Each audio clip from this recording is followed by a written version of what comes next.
আমরা ছোটোখাটো একটা ব্যবসায়ী, একটা দোকান মালিক। আমাদের কর্মচারী আছে, আমাদের কর্মচারী বেতন দিতে হবে, আমরা ট্রেড লাইসেন্সের টাকা দিতে হবে, আমাদের ব্যাট দিতে হবে, আমাদের ইনকাম ট্যাক্স দিতে হবে। আমরা যারা শিল্পপতি আছে এরা 2 ঘন্টা 1 ঘন্টা আগে বন্ধ করলে, বা হোলসেল যারা আছে এরা 1 ঘন্টা 2 ঘন্টা আগে বন্ধ করলে অসুবিধা হবে না।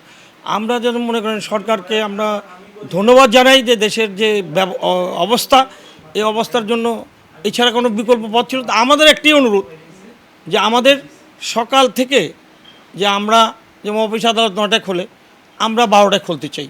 12টা থেকে আমাদের মাননীয় প্রধানমন্ত্রী, বিদ্যুৎ মন্ত্রীর কাছে আমাদের অনুরোধ, বাণিজ্য মন্ত্রীর কাছে আমাদের অনুরোধ।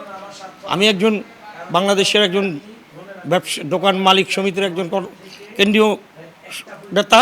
তা আমি চাচ্ছি যে আমাদের সারা বাংলাদেশে আমাদের দিকে চেয়ে, আমাদের এই এই ছোটোখাটো ব্যবসায়ীদের দিকে চেয়ে আমি মাননীয় প্রধানমন্ত্রীর কাছে আমি অনুরোধ জানাই, আপনি আমাদের সকাল টাইমটা 12টা থেকে আপনি 8টায় করে দেবেন, রাত 8টা পর্যন্ত করে দিলে আপনাকে আমরা ধন্যবাদ জানাই।